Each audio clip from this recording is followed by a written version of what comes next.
حسبي ربي جل الله ما في قلبي غير الله نور محمد صلى الله لا إله إلا الله اعوذ باللہ من الشیطان الرجیم لقد کان لکم فی رسول اللہ اسوۃ حسنہ لمن کان یرجو اللہ والیوم الآخر وذکر اللہ کثیرا۔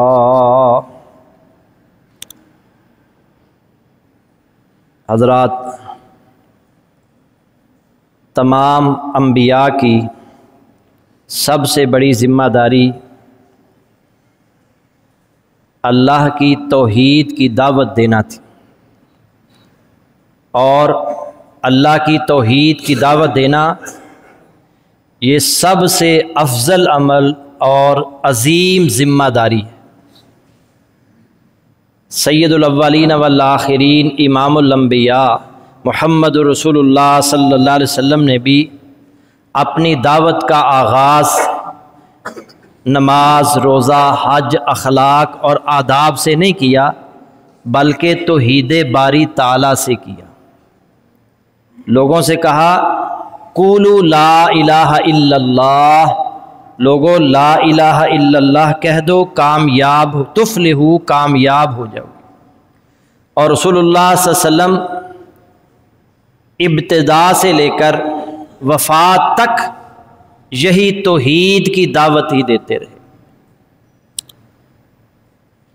نبی صلی اللہ علیہ وسلم بحیثیت موحد توحید پرست بیان کیا جا رہا ہے، اس لیے کہ ہم بھی موحد بنیں، توحید پرست بنیں، عقیدہ ہمارا مضبوط ہونا چاہیے، اور ہم بھی توحید کی طرف بلانے والے بنیں۔ یہ بھی سیرت کا ایک پہلو ہے۔ ہر مسلمان کی یہ ذمہ داری ہے کہ وہ توحید کی طرف دعوت دے، توحید کی دعوت دے، لا الہ الا اللہ کی طرف بلائے، لوگوں کو اس بات سے آگاہ کرے کہ اصل لا الہ الا اللہ ہے، اللہ کے سوا کوئی عبادت کے لائق نہیں۔ اور اللہ کے نبی صلی اللہ علیہ وسلم کی پوری سیرت توحید کے گرد ہی گھومتی ہے۔ کچھ چیزیں ہم پچھلے خطبہ میں بھی سن چکے ہیں، مزید اللہ کے نبی صلی اللہ علیہ وسلم کے موحد ہونے کی حیثیت آج بھی بیان کی جائے۔ سیدنا عقبہ بن عامر رضی اللہ تعالی عنہ روایت کرتے ہیں کہ رسول اللہ صلی اللہ علیہ وسلم نے فرمایا، مسند احمد میں یہ روایت موجود ہے، من علق تمیمۃ فلا اتم اللہ لہ ومن علق ودعۃ فلا ودع اللہ لہ۔ جس نے کوئی تعویذ گلے میں لٹکایا اللہ اس کی مراد پوری نہ کرے، اور جس نے کوئی سیپ لٹکائی اللہ اس کی حفاظت نہ کرے۔ وعدہ کہتے ہیں تعویذ کے طور پر استعمال ہونے والا کوئی چیز، جیسے ہمارے یہاں امام زامن باندھا جاتا ہے۔ اللہ کے نبی صلی اللہ علیہ وسلم بد دعا کر رہے ہیں کہ جو تعویذ گلے میں لٹکاتا ہے اللہ اس کی مراد پوری نہ کرے، اور جو سیپ لٹکائے، امام زامن باندھے، اللہ اس کی حفاظت نہ کرے، اللہ اس کی مدد نہ کرے۔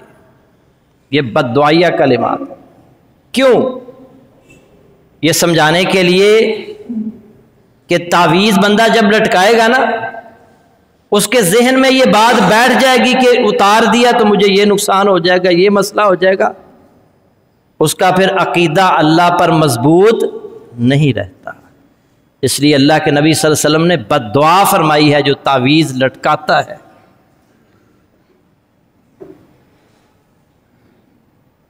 سیدنا ابو بشیر انصاری رضی اللہ تعالی عنہ راوی ہیں کہ وہ کسی سفر میں رسول اکرم صلی اللہ علیہ وسلم کے ساتھ تھے۔ آپ نے ایک نمائندہ بھیجا کہ جس اونٹ کے گلے میں گنڈا ہو اسے کاٹ دیا جائے۔ اونٹ کے گلے میں بھی کوئی چیز پہنائی جاتی تھی یہ حفاظت کے لیے، مدد کے لیے، نظر نہ لگے، تو اللہ کے نبی صلی اللہ علیہ وسلم نے فرمایا جس جس اونٹ کے گلے میں اس طرح کی کوئی چیز ہے اس کو کاٹ دیا جائے۔ اللہ کے نبی صلی اللہ علیہ وسلم نے جانوروں میں بھی اس چیز کو پسند نہیں کیا کہ انسان کا عقیدہ جو ہے اللہ کی ذات پر کمزور ہو۔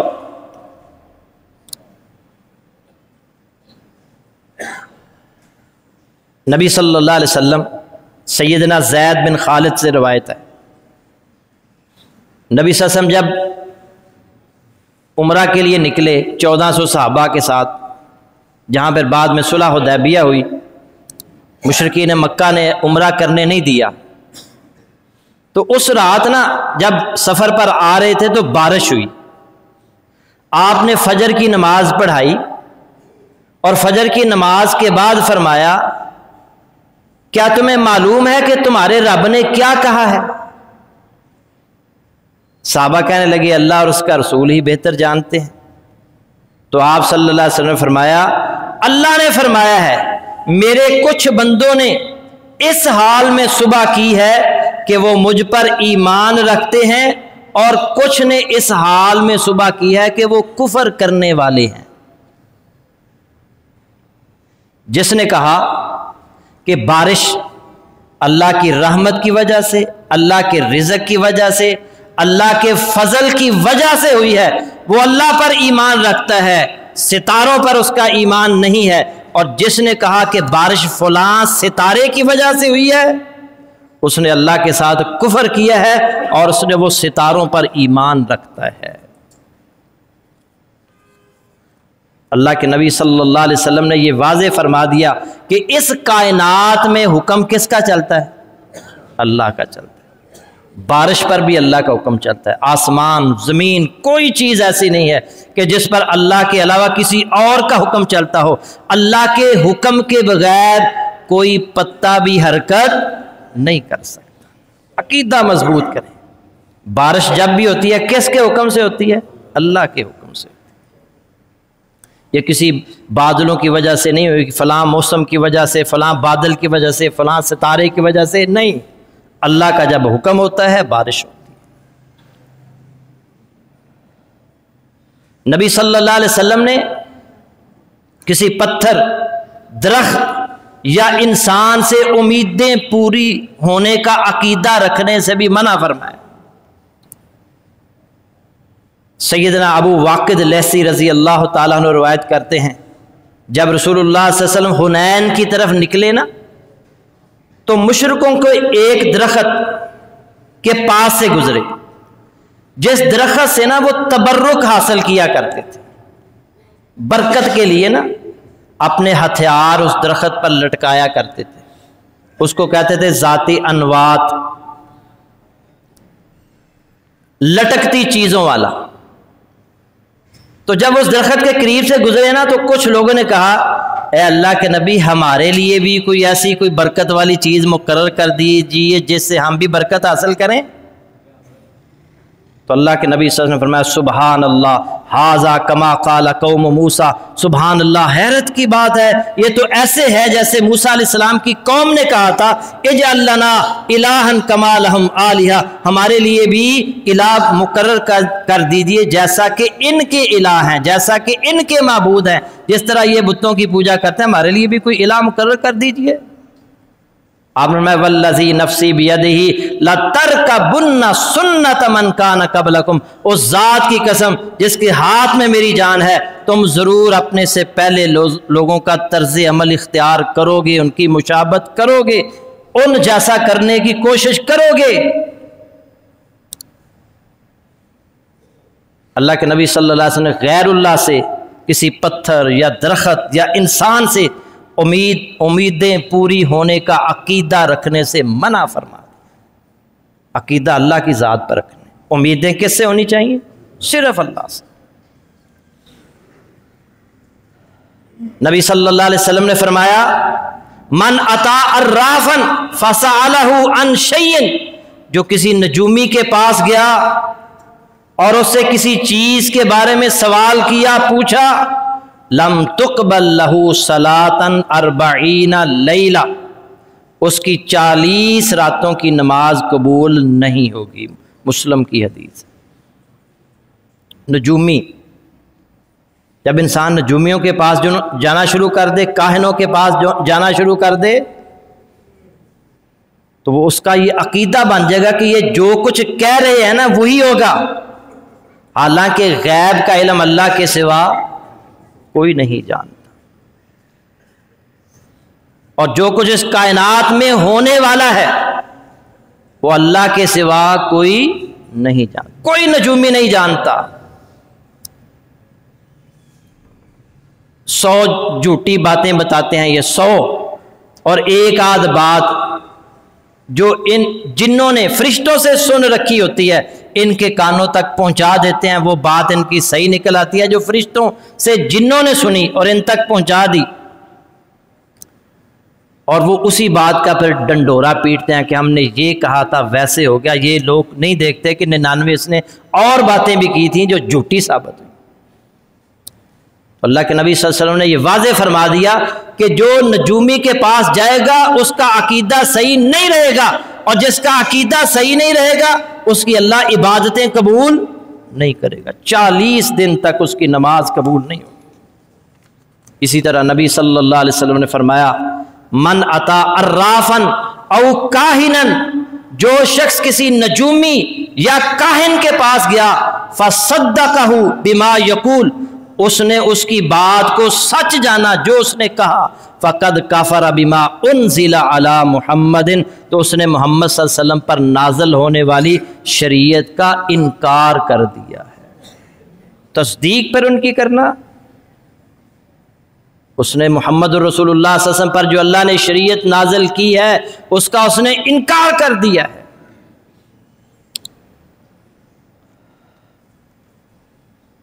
اللہ کے نبی صلی اللہ علیہ وسلم فرما رہے ہیں اللہم لا تجعل قبری بعدی وثنا، اے اللہ میرے بعد میری قبر کو وثن نہ بنانا۔ وثن کسے کہتے ہیں؟ پوجا کا مرکز۔ اے اللہ میرے بعد میری قبر کو پوجا کا مرکز نہ بنانا۔ یہ رسول اللہ صلی اللہ علیہ وسلم کہہ رہے ہیں، اللہ سے دعا کر رہے ہیں۔ جب رسول اللہ صلی اللہ علیہ وسلم کی قبر کو پوجا کا مرکز نہیں بنایا جا سکتا تو پھر اور کون ہے کہ جس کی قبر کو پوجا کا مرکز بنایا جائے، جس سے امیدیں وابستہ رکھی جائیں، جسے حاجت روا اور مشکل کشا سمجھا جائے۔ اللہ کے نبی اللہ سے دعا کر رہے ہیں، اور سیدہ عائشہ رضی اللہ تعالی عنہا فرماتی ہیں کہ رسول اللہ صلی اللہ علیہ وسلم اپنی اس بیماری میں جس میں آپ صحت یاب نہیں ہوئے، آپ نے فرمایا آخری جو وصیتیں ہیں ان میں سے ایک وصیت یہ بھی ہے لعن اللہ الیہود والنصارى اتخذوا قبور انبیائہم مساجد۔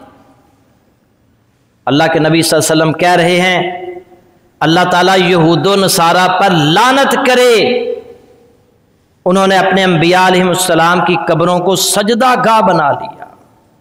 انبیاء علیہ السلام کی قبروں کو سجدہ گاہ بنانے والوں کے لیے اللہ کے نبی لعنت کی دعا کر رہے ہیں، اللہ ان پر لعنت کرے۔ تو جو اولیاء کی قبروں کو سجدہ گاہ بنا رہے ہیں، جو اولیاء سے مانگتے ہیں، مانگنا صرف کس سے ہے؟ اللہ سے۔ اللہ کے علاوہ کسی اور سے مانگنا جائز، صرف اور صرف اللہ سے مانگنا ہے۔ رات ایک ساتھی بتا رہے تھے کہ ایک آدمی نے مجھے بتایا کہ میں شروع سے ہی اللہ نے میرا عقیدہ اتنا مضبوط رکھا ہے کہ میں نے اپنے باپ سے بھی کبھی کچھ نہیں مانگا، جب بھی مانگا اللہ سے۔ کہتا ہے مجھے موٹر سائیکل کی ضرورت تھی، میں پڑھ رہا تھا، میں اللہ سے دعائیں کرتا تھا یا اللہ میرے باپ کے دل میں ڈال دے کہ مجھے موٹر سائیکل لے کر، اور اللہ نے پھر اس کے ذہن میں ڈالا۔ وہ عقیدہ تو مضبوط کریں اپنا۔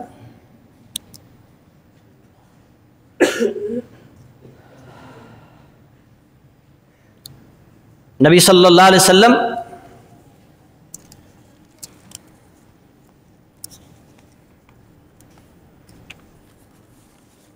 آپ نے جو بھی ہمارے لیے عبادت مقرر کی ہے نا، اس میں اہم ترین چیز توحید ملے گی۔ نماز ہم پڑھتے ہیں، نماز کے لیے ہم مسجد میں اکٹھا ہوئے ہیں، تو اکٹھا کرنے کے لیے کیا کہا جاتا ہے؟ اذان دی جاتی ہے نا، اذان توحید ہے۔ اشہد ان لا الہ الا اللہ و اشہد ان محمد رسول اللہ، میں گواہی دیتا ہوں کہ اللہ کے سوا کوئی معبود نہیں، اور میں گواہی دیتا ہوں کہ محمد اللہ کے رسول ہیں۔ ابھی یہ جمعہ ممبر پر آنے سے پہلے ہمارے ایک عیسائی بھائی نے اسلام قبول کیا ہے۔ انہوں نے کہا جی میں اسلام قبول کرنا چاہتا ہوں، میں پاک ہو کر آیا ہوں، تو مجھے اسلام قبول کروائیے۔ ہمارے ساتھی بیٹھے ہیں، ان کے استقامت کے لیے دعا کریں۔ اللہ تعالیٰ ان کو سیدھے رستے پر لے کر آیا ہے، توحید کی اللہ سمجھ عطا فرمائی ہے، اسلام انہوں نے قبول کیا ہے، تو اللہ سے دعا کریں اللہ تعالیٰ انہیں اب استقامت بھی عطا فرمائے۔ تو توحید، عبادات میں بھی توحید ہے۔ اللہ کے نبی صلی اللہ علیہ وسلم تشہد، ہم نماز پڑھتے ہیں تو نماز میں بھی توحید کا اعلان، اشہد ان لا الہ الا اللہ واشہد ان محمدا عبدہ ورسولہ۔ تشہد کے اندر، عرفہ کے میدان کے اندر، حج میں بھی لبیک اللہم لبیک لبیک لا شریک لک لبیک، اے اللہ میں حاضر ہوں، اے اللہ میں حاضر ہوں، میں حاضر ہوں، لا شریک لک لبیک، تیرا کوئی شریک نہیں، میں حاضر ہوں، ان الحمد والنعمت لک والملک لا شریک لک، تمام حمد تیرے ہی لیے ہے، تمام نعمتیں تیری ہی طرف سے ہیں، اور بادشاہت تیری ہی ہے، تیرا کوئی شریک نہیں ہے۔ یہ توحید ہے، اور یہ بار بار کلمہ عرفہ کے دن میدان عرفات کے اندر اس کو بلند کرنا ہے، یہ تلبیہ ہے، اونچی اونچی آواز میں اس کا اعلان کرنا ہے۔ اللہ کے نبی صلی اللہ علیہ وسلم جذبات کو ابھارتے تھے، توحید کے لیے صحابہ کے جذبات کو اب ابھارتے، اور آپ فرماتے آتانی جبریل فامرنی ان آمر اصحابی، میرے پاس جبریل آئے ہیں اور انہوں نے مجھے حکم دیا ہے کہ میں اپنے صحابہ کو حکم دوں ان یرفعوا اصواتہم بالاحلال والتلبیہ، کہ وہ لا الہ الا اللہ اور تلبیہ کو بلند آواز سے کریں۔ حج میں بھی توحید کا اعلان کہ لبیک اللہم لبیک، یہ صرف جملہ اللہ کے لیے ہے، لبیک اللہم لبیک لبیک لا شریک لک لبیک ان الحمد والنعمت لک والملک لا شریک لک لبیک۔ یہ اس سے بڑی اور توحید کیا ہو سکتی ہے؟ بار بار اس کا اعلان کرنا ہے، بار بار اس کا اعلان کرنا ہے، بار بار لا الہ الا اللہ کہنا ہے، لبیک اللہم لبیک کہنا ہے۔ اور عرفہ کے دن کی جو بہترین دعا اللہ کے نبی صلی اللہ علیہ وسلم نے سکھائی ہے، فرمایا لا الہ الا اللہ، اللہ کے سوا کوئی معبود نہیں، وحدہ لا شریک لہ، وہ یکتا ہے، اکیلا ہے، اس کا کوئی شریک نہیں، لہ الملک ولہ الحمد وہو علی کل شیء قدیر، اسی کی بادشاہت ہے، اسی کی تعریف ہے، اور وہ ہر چیز پر پوری طرح قادر ہے۔ یہ عرفہ کے دن کی دعا ہے، اور اس میں بھی توحید ہے۔ بار بار یہی کہا جا رہا ہے لا الہ الا اللہ لہ الملک ولہ الحمد وحدہ لا الہ الا اللہ وحدہ لا شریک لہ لہ الملک ولہ الحمد وہو علی کل شیء قدیر۔ اور آپ حیران ہوں گے کہ اللہ کے نبی صلی اللہ علیہ وسلم بے چین ہوتے، تکلیف میں ہوتے، مصیبت میں ہوتے، بے چینی کے اندر آپ کی دعائیں پڑھیں کہ آپ کی دعائیں کیا ہوتی تھی؟ بے چینی میں، مصیبت میں، پریشانی کے اندر۔ سیدنا عبداللہ بن عباس رضی اللہ تعالی عنہما روایت کرتے ہیں کہ رسول اللہ صلی اللہ علیہ وسلم کرب اور تکلیف کے وقت فرماتے تھے لا الہ الا اللہ العظیم الحلیم، لا الہ الا اللہ رب العرش العظیم، لا الہ الا اللہ رب السماوات ورب الارض ورب العرش الکریم۔ کیا کہہ رہے ہیں؟ آپ غم زدہ ہیں، آپ پریشان ہیں، آپ بے چین ہیں، آپ کرب میں ہیں، آپ تکلیف میں ہیں، اور کہہ رہے ہیں لا الہ الا اللہ العظیم الحلیم، اللہ کے سوا کوئی معبود برحق نہیں ہے، وہ عظمتوں والا ہے، وہ بردبار ہے۔ لا الہ الا اللہ رب العرش العظیم، اللہ کے سوا کوئی معبود برحق نہیں ہے، وہ عرش عظیم کا رب ہے۔ لا الہ الا اللہ، اللہ کے سوا کوئی معبود برحق نہیں ہے، رب السماوات و رب الارض و رب العرش الکریم، اللہ جو ہے آسمانوں کا رب ہے، زمین کا رب ہے، اور عرش کریم کا رب ہے۔ آپ نے اس میں ترجمے میں آپ نے سنا کہ یا اللہ میں تکلیف میں ہوں، یا اللہ میں بے چین ہوں، یا اللہ میں کرب میں ہوں، یا اللہ میں دکھ اور تکلیف میں ہوں، میری مصیبت پریشانی دور کر دے۔ کیا کہہ رہے ہیں؟ توحید۔ کیا پتا چلا؟ آپ مصیبت میں ہوں، کرب میں ہوں، تکلیف میں ہوں، صرف اللہ کی وحدانیت کا اقرار کریں، اعلان کریں، بار بار کہیں لا الہ الا اللہ، لا الہ الا انت سبحانک انی کنت من الظالمین، لا الہ الا اللہ، اللہ کی توحید کا علم بلند کریں گے، اللہ آپ کی پھر آپ کو کہنے کی بھی ضرورت پیش نہیں آئے گی کہ یا اللہ یہ مصیبت، یہ پریشانی، یہ دکھ، یہ تکلیف دور کر دے۔ اللہ توحید کی وجہ سے تمہاری تکلیفیں کہنے نہ کہنے کے باوجود تکلیفوں اور پریشانیوں کو دور فرمائے۔ توحید کا اعلان کریں تو صحیح، توحید کی طرف آئیں تو صحیح۔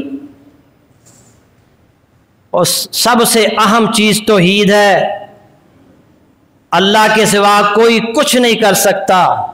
اس کائنات کا خالق وہ ہے، مالک وہ ہے، رازق وہ ہے، مدبر وہ ہے، منتظم وہ ہے، تو عبادت کے لائق بھی وہی ہے، وہی مشکل کشا ہے، وہی حاجت روا ہے، وہی نفع نقصان کا مالک ہے۔ اللہ کے علاوہ کوئی نہ کوئی نفع دے سکتا ہے، نہ کوئی نقصان پہنچا سکتا ہے، سارے کے سارے اختیار صرف اور صرف اللہ کے پاس ہیں۔ یہ عقیدہ بنائیں، یہی عقیدہ محمد رسول اللہ صلی اللہ علیہ وسلم کا تھا، اور اسی عقیدے کا وہ ساری زندگی پرچار کرتے رہے۔ ہر مسلمان کی یہ ذمہ داری ہے کہ اسی عقیدے کا وہ پرچار کرے جب تک وہ زندہ ہے، توحید کا اعلان کرتا رہے، توحید کی دعوت لوگوں کو دیتا رہے۔ اللہ رب العزت سے دعا ہے کہ اللہ تعالی ہمیں بھی توحید کی دعوت دینے والا بنائے۔ وآخر دعوانا ان الحمد للہ رب العالمین۔